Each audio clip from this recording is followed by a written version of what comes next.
Hello, everybody, and good evening from Israel.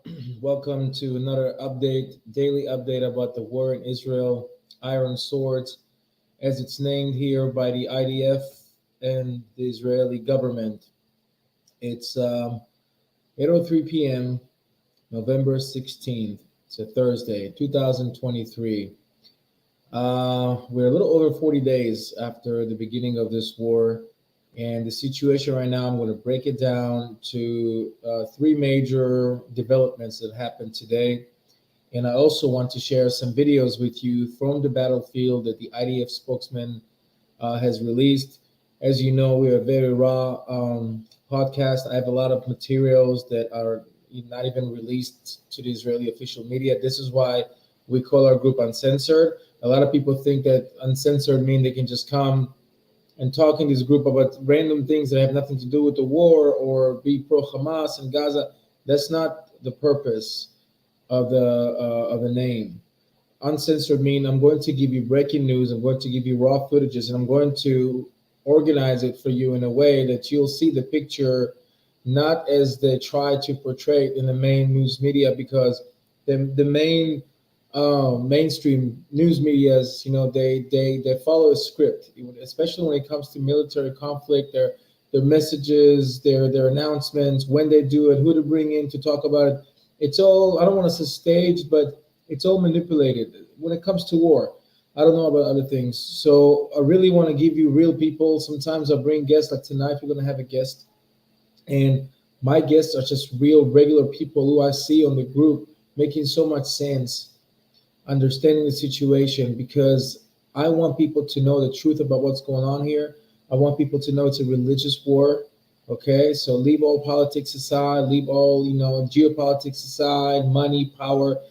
When it comes to what happened October 7th in Israel, that was an act of a religious warfare against the people of Israel. And when you look at it from this perspective, you really see like what's facing in front of you. You see evil in its purest form, and it makes you wonder why. And a lot of people are doing a lot of self search and what's going on in this area. Of course, I grew up in this area since I brought into this world in a mixed city, and I've experienced this hatred towards Jews and this nationalism against Israel, and this, though I still had Muslim and Arab friends, and I'm not by no means stereotyping any population as a whole. Okay, you have to understand that I'm just talking about the bad guys that belong to their population and their motives and their hatred. Like, I'm trying to understand where is it coming from.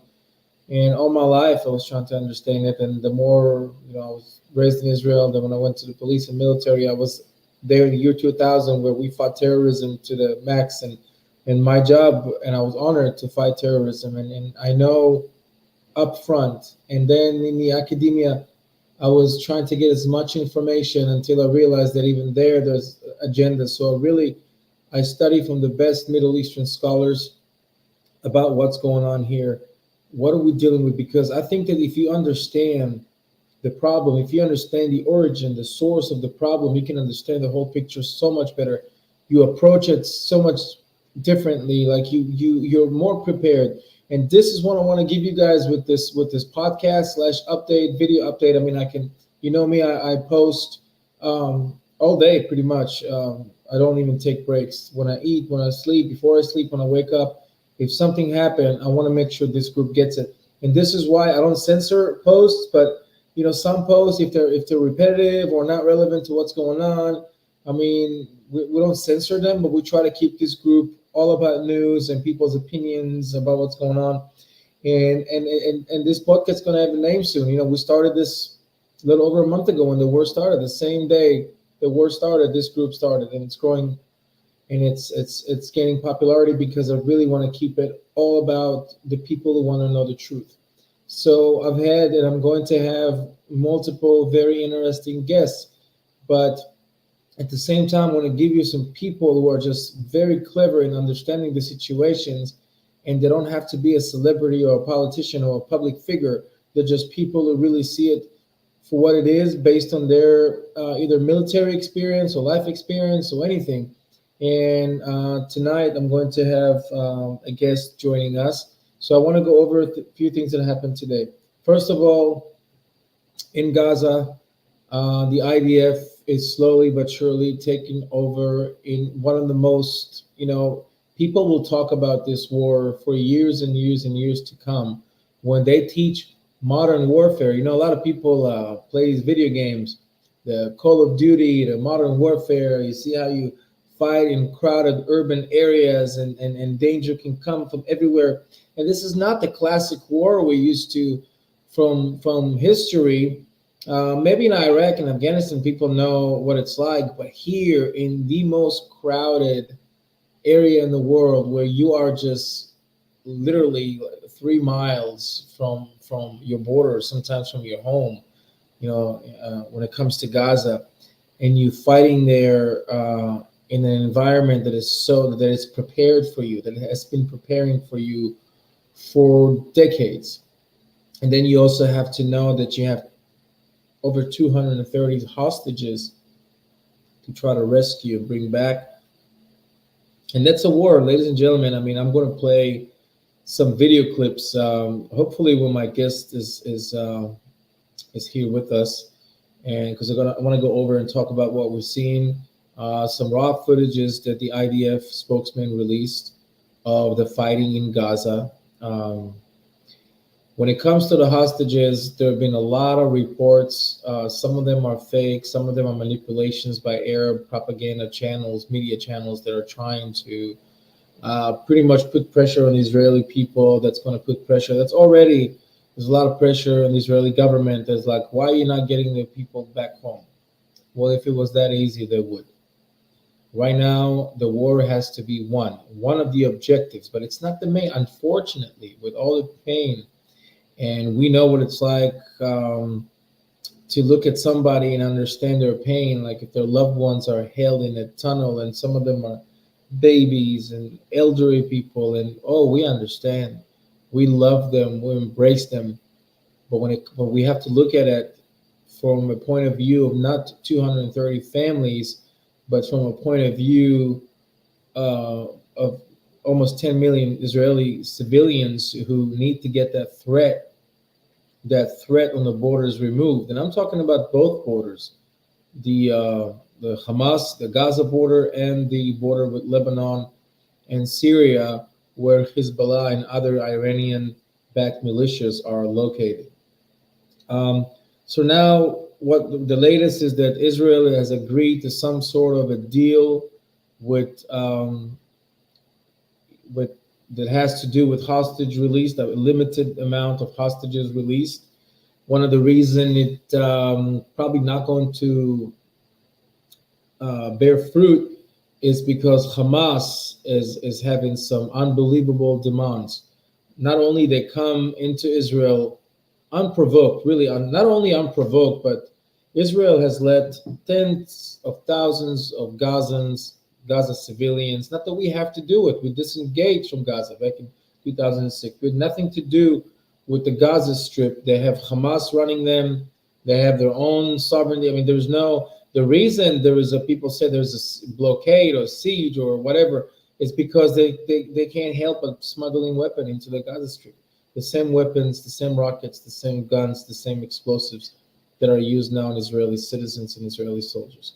So what they say is that the deal is that Israel is going to release women and children who were arrested for terrorism inside of Israel. And when they say children, they mean youth, 16 to 18, which is to me already a young adult by definition. But there were terrorists, and we don't know the numbers yet, but there are going to be a lot of them.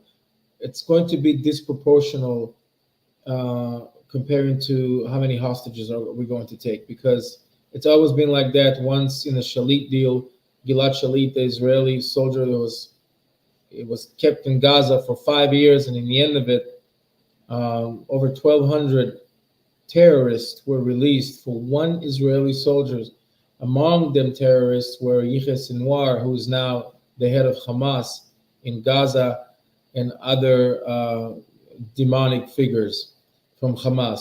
So what they want is they're going to release, I think, something like between 30 and 50 hostages, but Hamas wants to separate families, meaning they're going to release children without their parents or parents without their children, or couples, or they just want to separate them. And Israel said no. That's according to reports. Israel does not agree to separate families.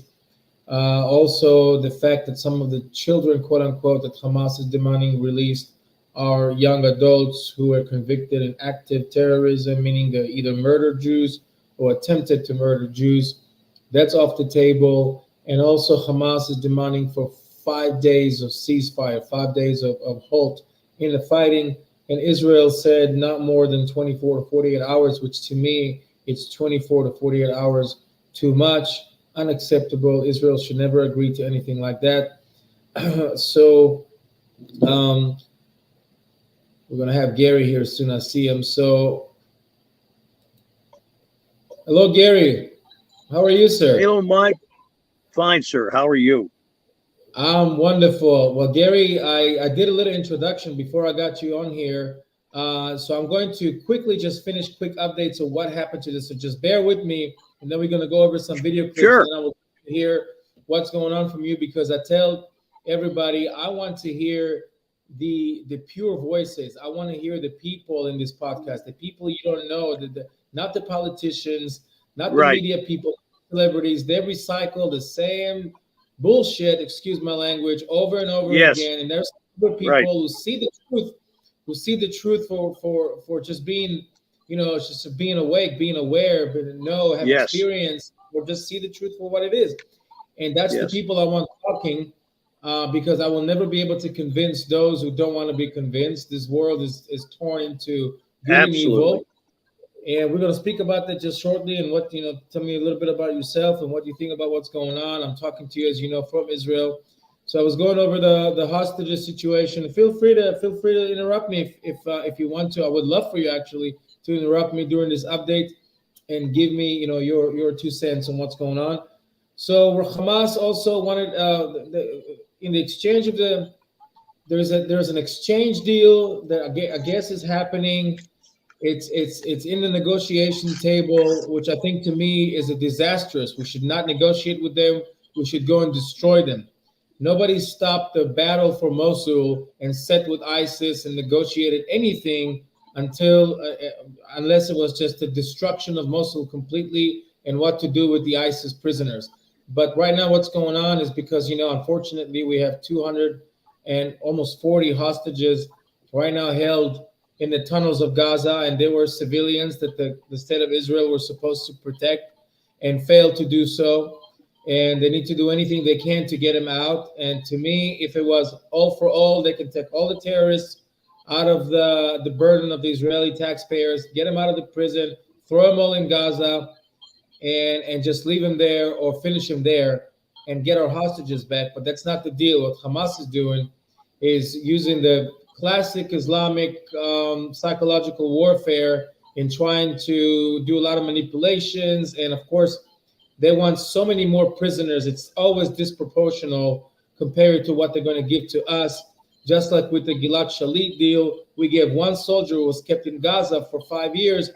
We gave 1,200 murderers, terrorists, for one soldier, and one of them is now leading Gaza. The head of Hamas in Gaza, Yahya Sinwar, he is one of the releasees that Israel released for that one soldier. Right, so I saw him. Yeah, that shows how much we value life, unlike the other side. So people talk about a deal. I don't see it happening right now, and not because of Israel, but because of Hamas. Also, the IDF spokesman in English released footages of what's going on inside that Shifa hospital complex in Gaza, which is technically it's a hospital in costume. It's a terror base. It's the terror headquarters of Hamas.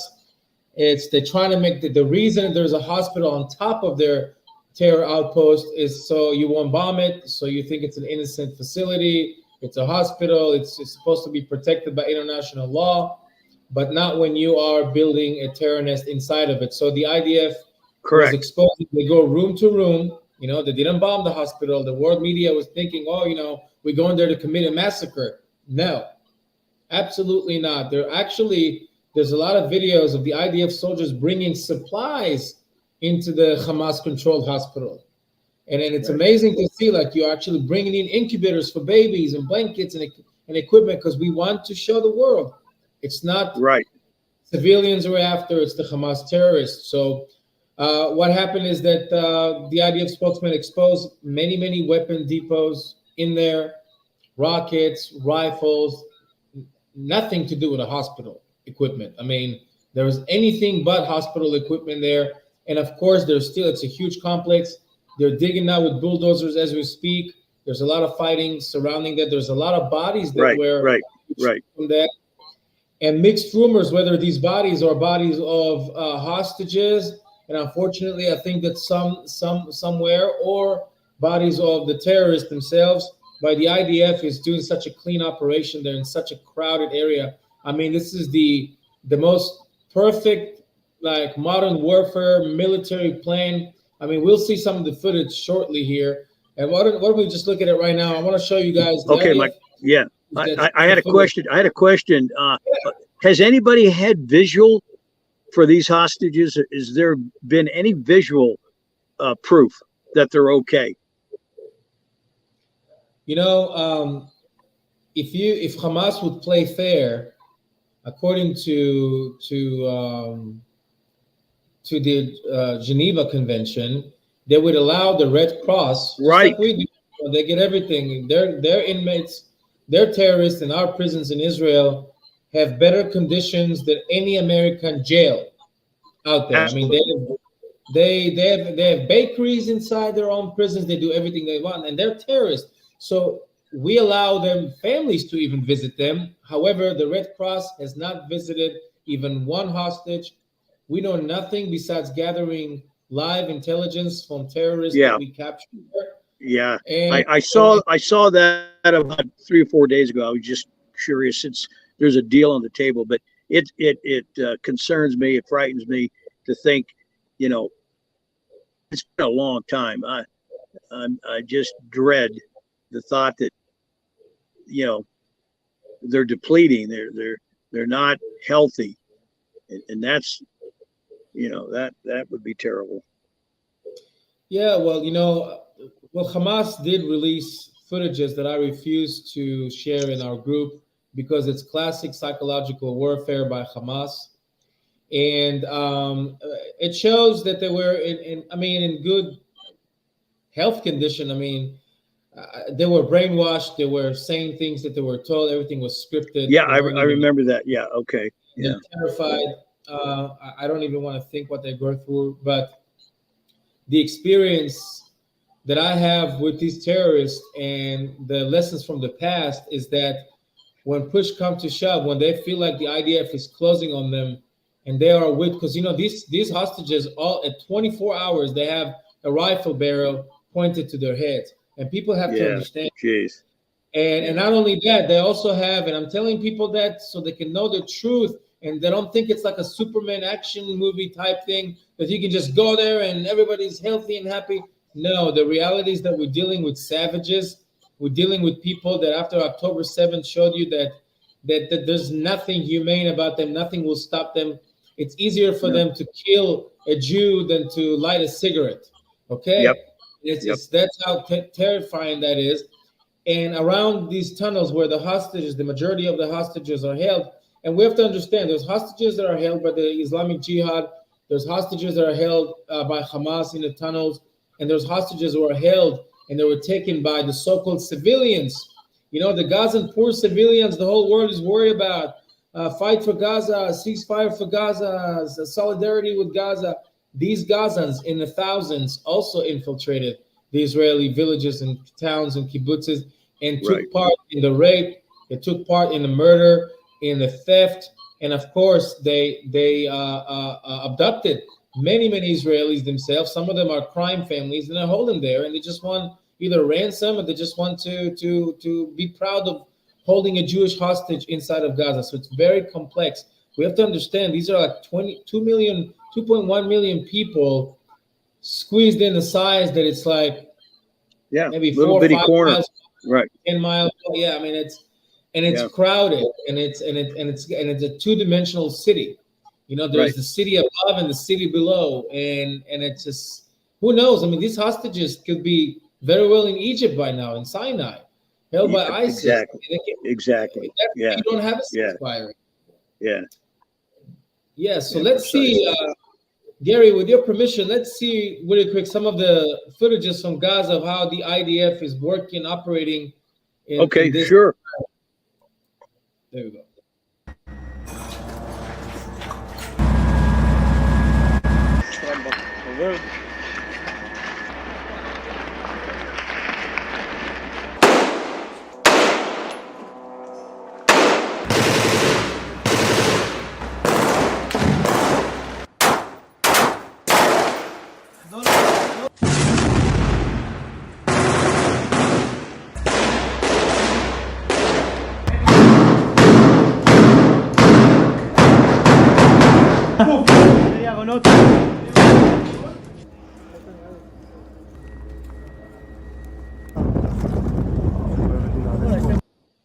Okay, I have to say something Okay.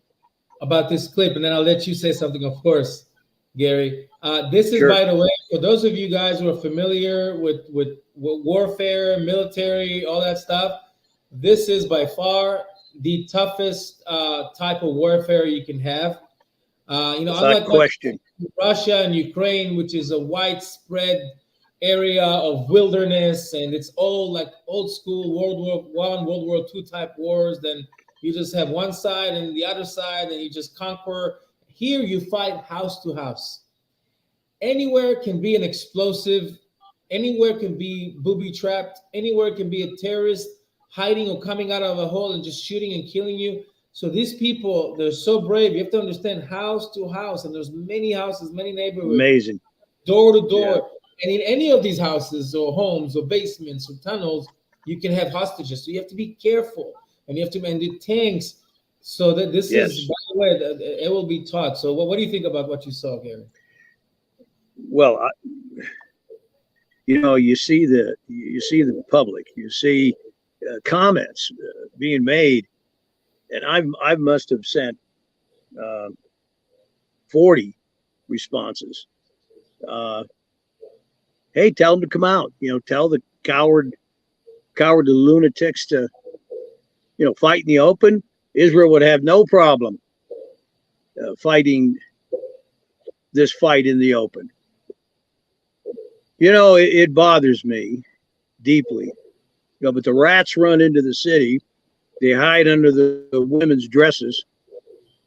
They brought the war to the city. Israel did not initiate a war in the city. So they're the demons. They're the legion. They're demons of the legion. They're evil, and not one thing about them should be trusted. Not one thing should be recognized. Everything coming from that I'm not going to call it an organization, from that herd and group of rats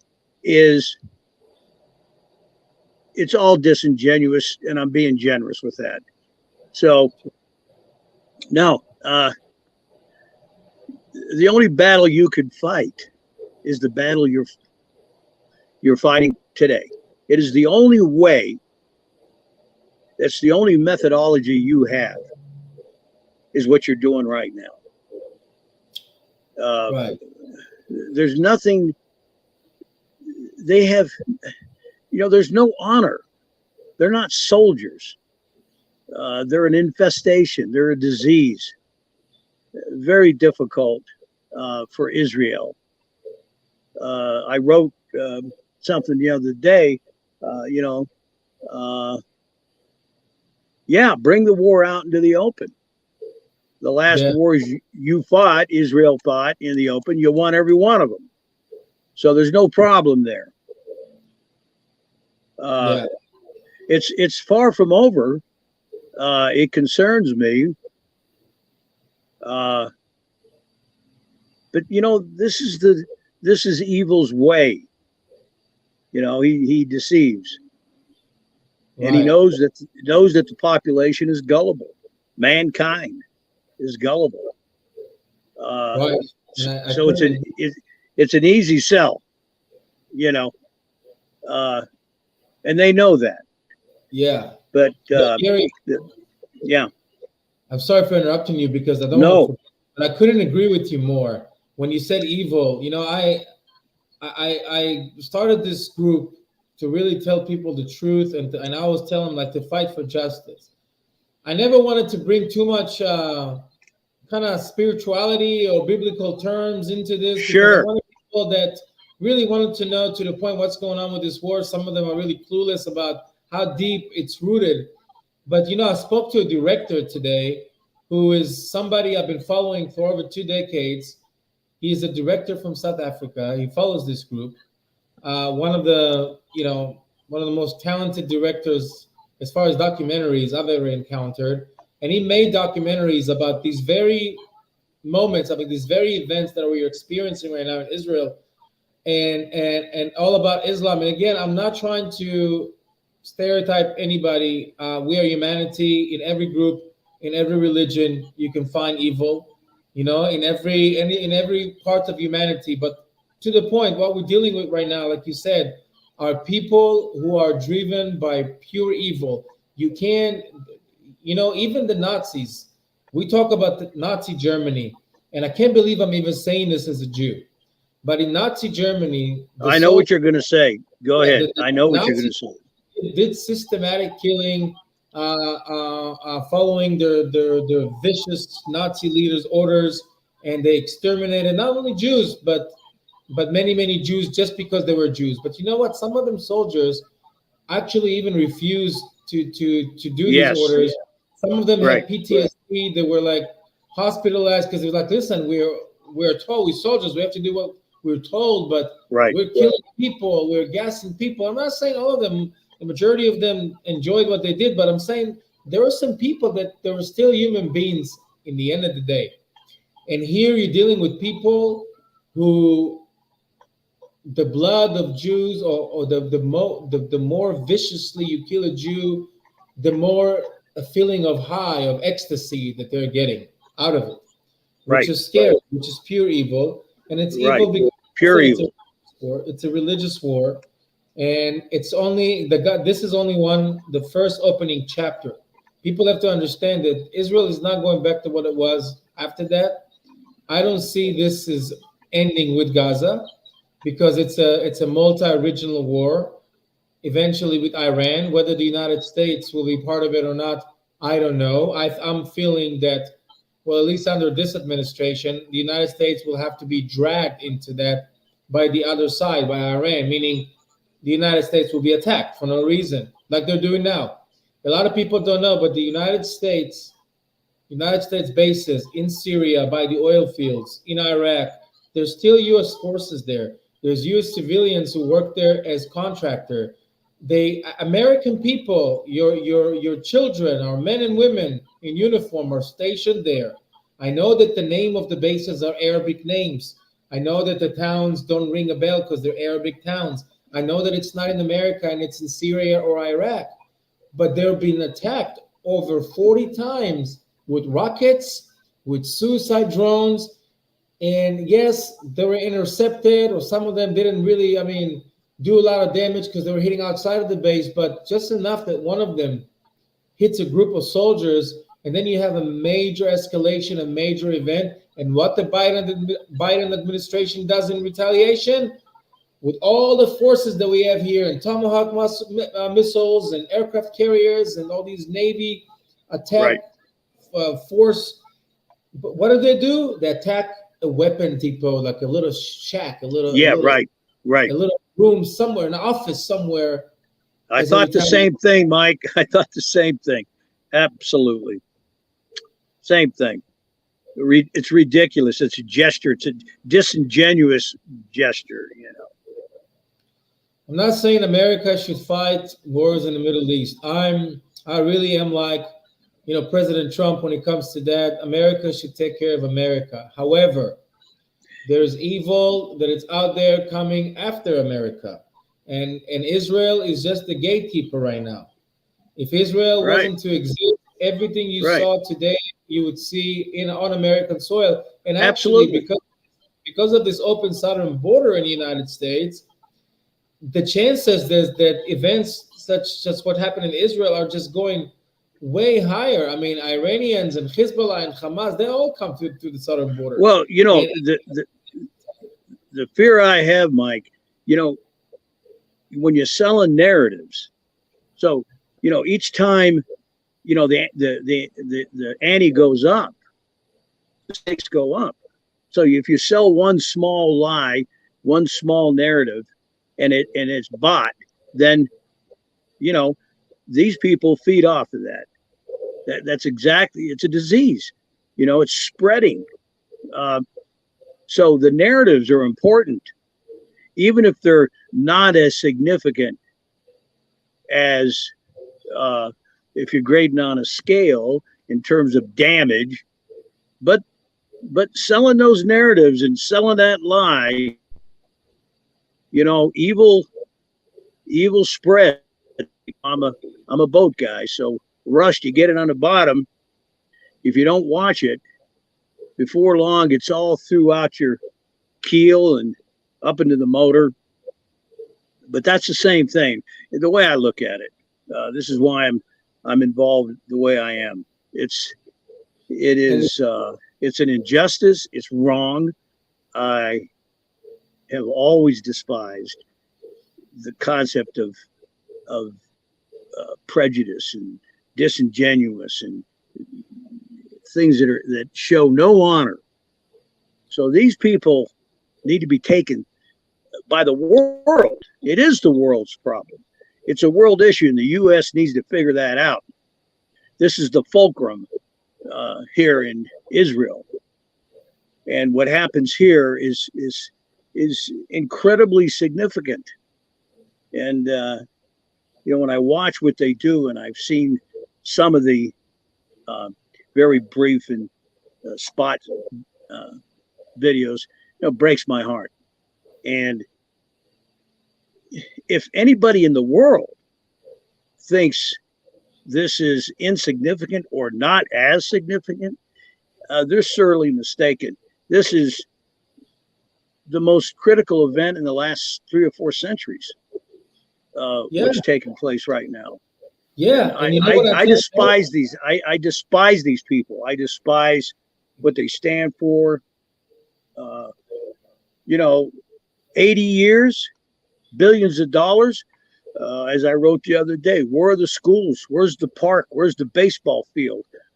All that money, and you've done nothing to assist, quote unquote, them saying their people.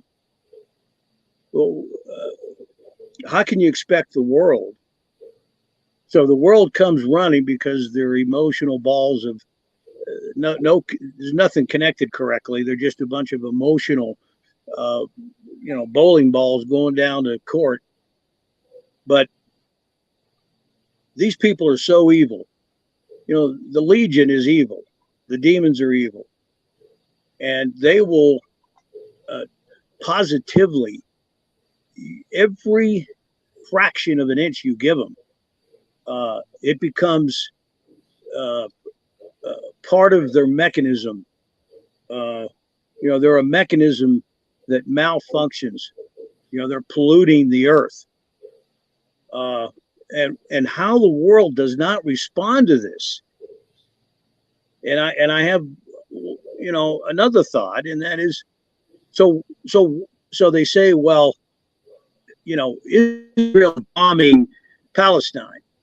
Well, what was the crime in World War II? So what was the crime then?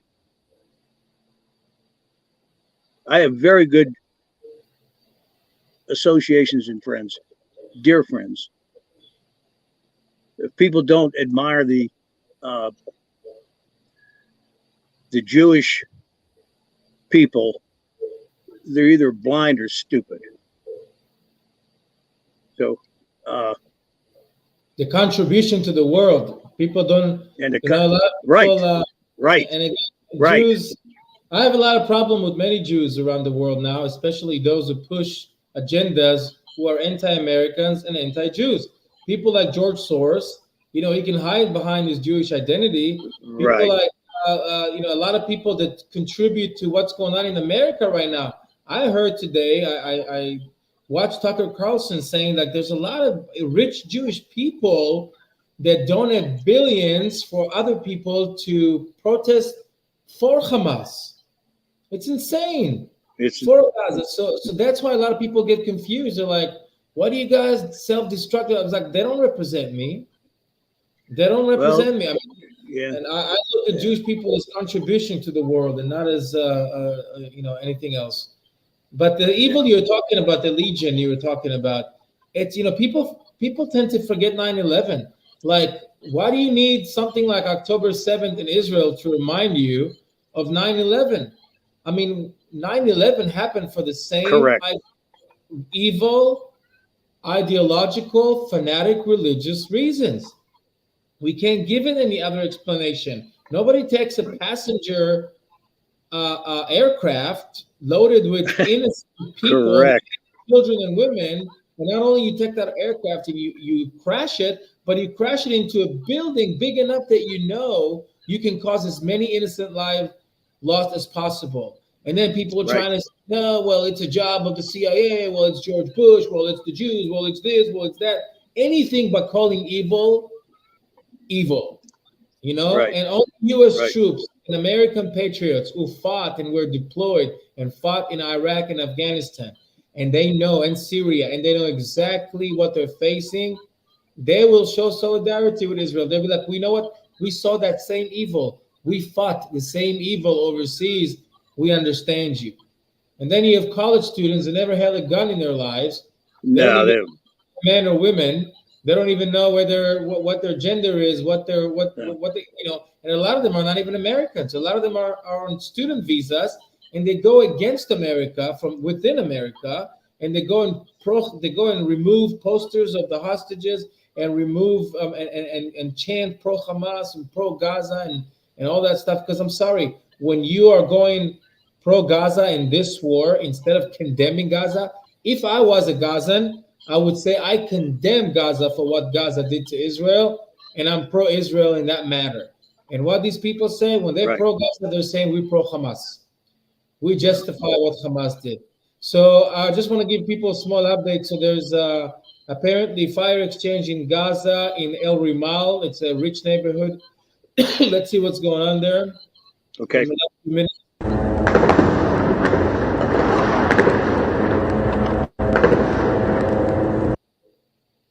Okay, that was sure. Again, yeah, you can hear drones in the air. All these humming you hear in the background. These are drones that are nonstop covering the Gaza Strip area, and there's heavy fire exchange, just like a war is.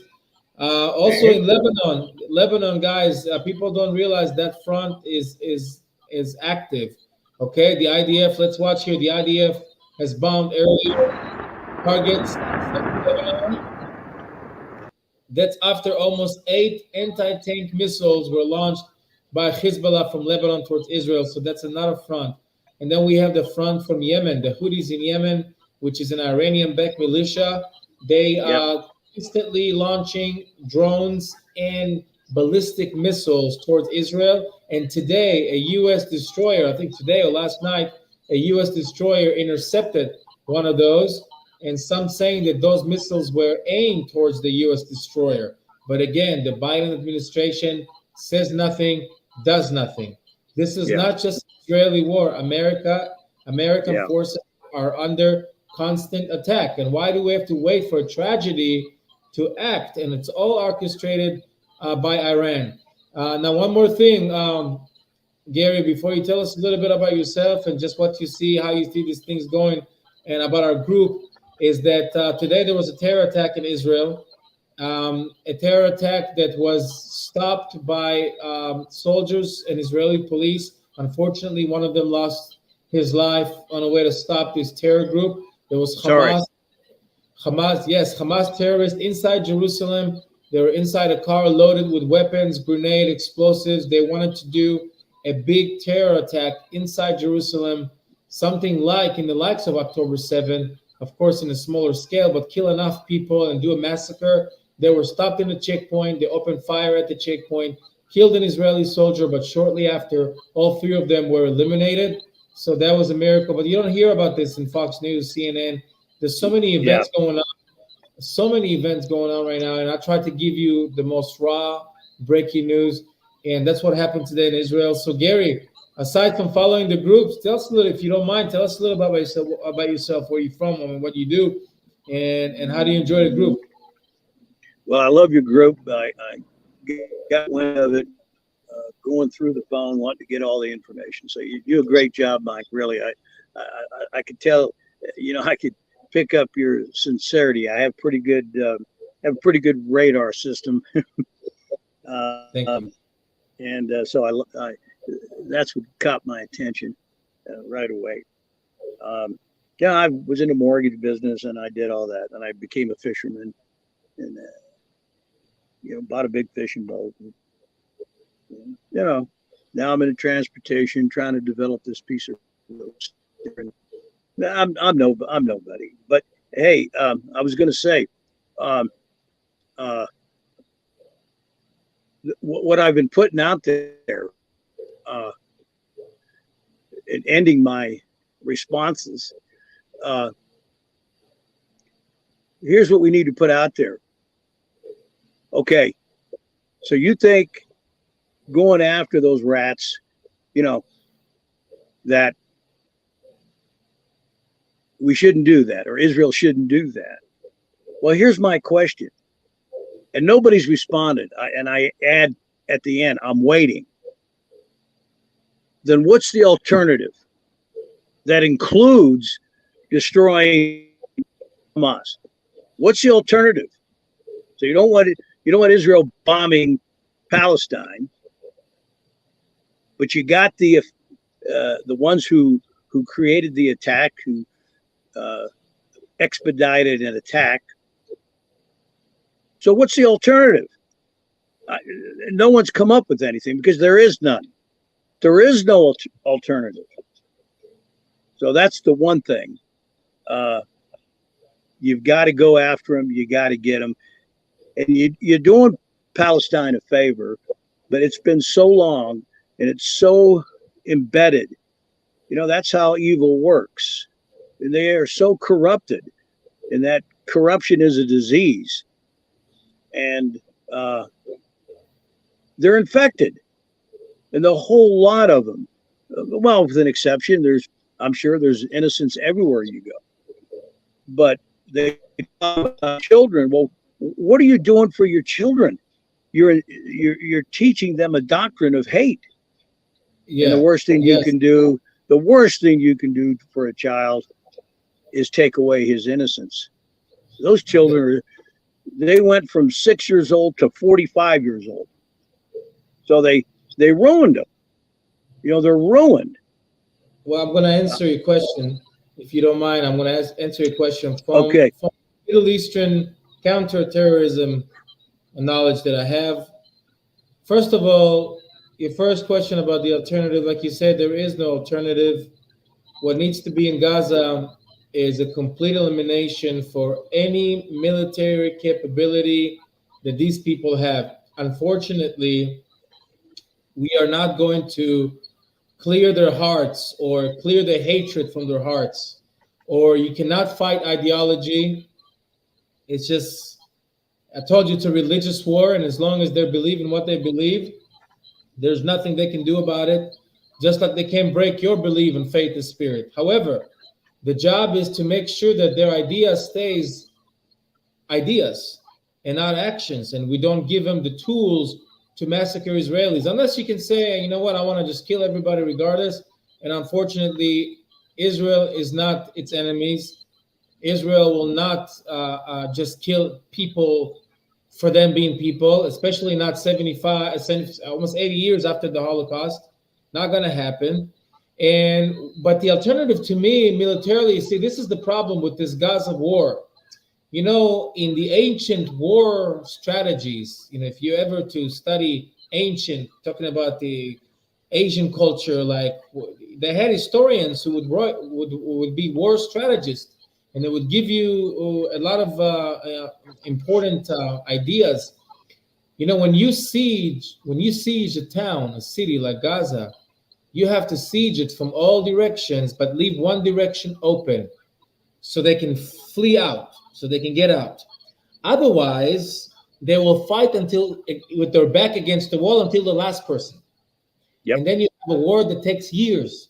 And Israel cannot sustain a war that takes years. I mean, the budget, people don't understand, but it's almost $1 billion a day for this war to be going on the budget, on the Israeli budget, billion a day, because you have to worry about these reservists, 300,000 reservists to Israel. Now the state of Israel is going to have to pay them paychecks and not their employers. You have to talk about all the ammunition. You have to talk about all the jet fuel, all the tanks, everything, all the Absolutely. It's a lot of money on a budget. Any country. You know what's surprising is that Russia took almost a year to recruit 300,000 soldiers, and they had to really kidnap people from their homes, people that wanted to flee the military. That brought them to release prisoners just to get a war. And Israel did that within 48 hours, less than 48 hours. Yeah. And all of them are doing a great job. However, this war cannot take too long. The mission has to be accomplished in the most huge, the biggest display of force the IDF has ever shown. We have to deter people around us in the north, and then we have to go and fight Hezbollah, which is a whole different ball game. I'll have to start a whole new group just for that war. Yes, you will. You know, this is serious, Iran, but we are just, this is biblical times. This is evil. You know, Mike, I want to say something in your favor, and really in the favor of all of Israel. You don't have to, in my opinion, if you got, you got eyes, and God puts if you're using the brain He gave you, and your eyes are open, and you just look around. Now, I had personal experiences with my good friends in the garment district way back when, my mentors and that, who I love dearly, but so I have an advantage there.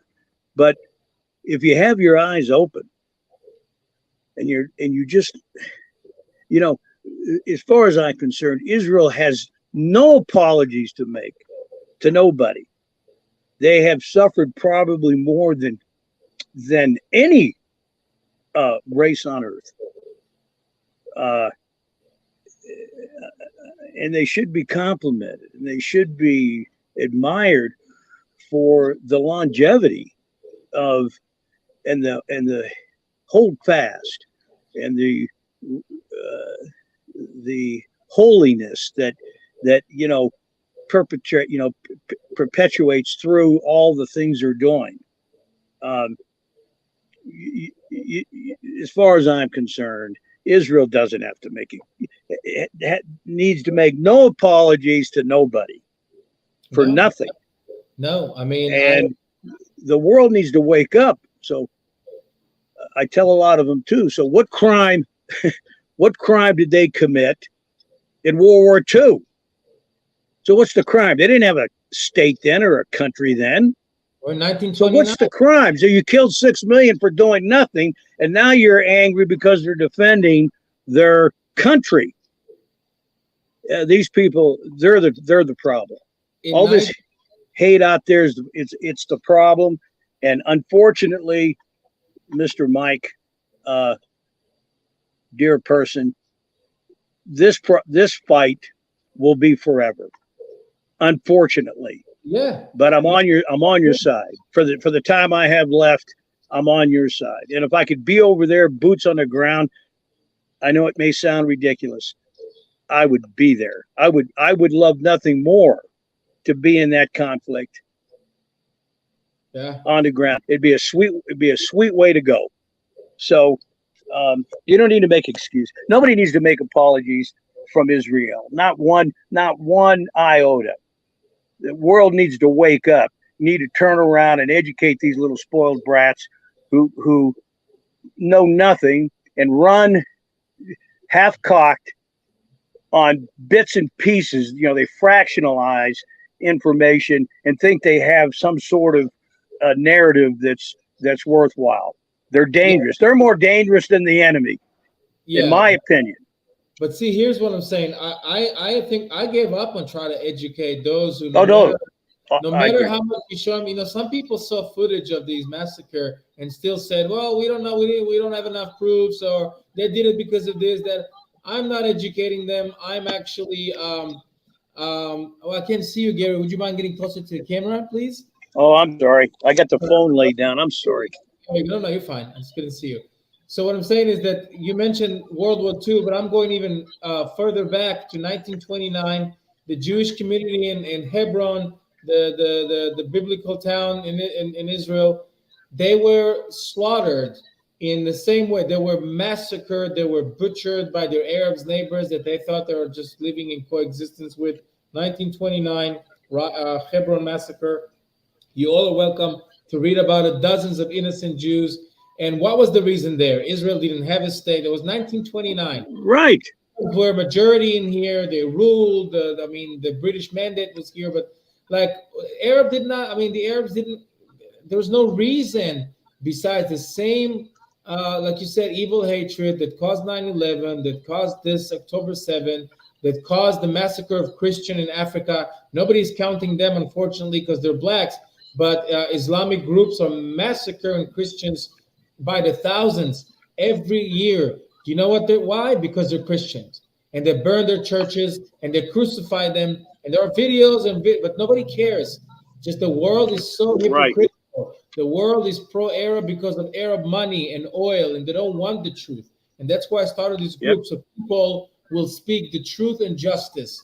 I'm not going to let Hamas supporters come to this group. I'm not going to let any Gaza supporters come to this group because I'm tired of trying to convince them. I want to enlighten those who already don't need convincing. Right. I want to enlighten those who know more of the truth. So when they have to defend their home one of these days against these savages, they'll know exactly what they're dealing with based on, unfortunately, our experience here. But Gary, I want to thank you so very much for being a guest on this show today. And I want to offer anybody else who have something to say. We're going to change. We develop as this war develops. Just like a war develops every day. A war, you have news that are just piling up because that's the nature of a war. Things change. The dynamic is so fast. It's action time. So we grow as things are developing. I know me and my wife, literally 24, I don't want to say 24/7, but at least 20 hours a day on this, trying to sleep a little bit. And then at the same time, we do a lot for the law enforcement. My wife started a group that we are taking donations. If people want to do anything from 50 cents to whatever, we're giving law enforcement, EMTs, firefighters, and soldiers, we feed them. We go out there and we try to make their day better. We know that they're fighting for a good cause. They're protecting us. This is an existential word for Israel. This is our existence. We're fighting a battle there's no turning back from it, because if we lose it, we don't have the luxury to lose. If we lose it, we lose it all. So if you want to help us with that, ask us how. And if you want to be a guest in this podcast, please message us. I would love to hear people's opinion. Even if you don't necessarily agree with what's going on, let's argue respectfully. Let's debate. But again, you can't be a Hamas supporter and be part of this group because this group is going to represent justice, American values, Israeli values, values like Mr. Gary DeRubio here. And I appreciate all your comments, by the way, on Facebook. I think people learn a lot from them. Not a lot of people always engage, but those who engage, it takes courage and don't think that it's left unnoticed. It's never left unnoticed. Our group is growing every day. And we're planning good things for you guys. Some more podcasts with some interesting people. And I'm going to plan to do a screening, about a movie, about a documentary about the jihad, about all these concepts, how they raise their children to that. Something that's you're not going to find anywhere else on the internet, I promise you. And it's going to be just for you guys and in light of the events that we're experiencing. So stay tuned. This is not just a Facebook group when you throw a meme or a post and you just forget about it. We're going to give you content that is going to be almost like a mini media outlet for you to get what you need about this war. And at least that's my contribution. medically speaking, I'm disabled, so I can't fight anymore. I've done my fair share to the Israeli. I've done my contribution to the military and police here, but now I'm doing just as important job as spreading the truth and fighting for the truth. So, Gary, thank you so much. You know, Mike, I plan on coming to Israel. By the way, this is the first time I grew a beard. I don't want you to think that that I'm just a bearded guy here. Are beards popular back over there? Beard, I think it's a thing everywhere. It's a trend. It's a trend everywhere. Now, if you don't have a beard in Israel, people look at you. Is that right? It's but it's not a religious thing. It's a manly thing. It's a new trend. Yeah, I don't mind beard. I got to get permission from my girlfriends first, though. Ha. Well, I'm trying to head back to my kids. Hey, my only relationship is my dog, who loves me and I love him, so. That's wonderful. So you get time for yourself and to see the truth. And like I said, I'm glad to make these connections with people. I'm going to call these podcasts Iron Sword, We the People.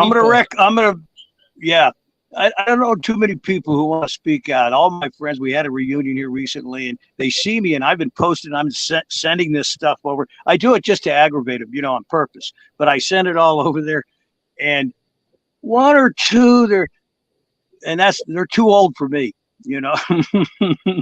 We're the same age, but they're too old for me.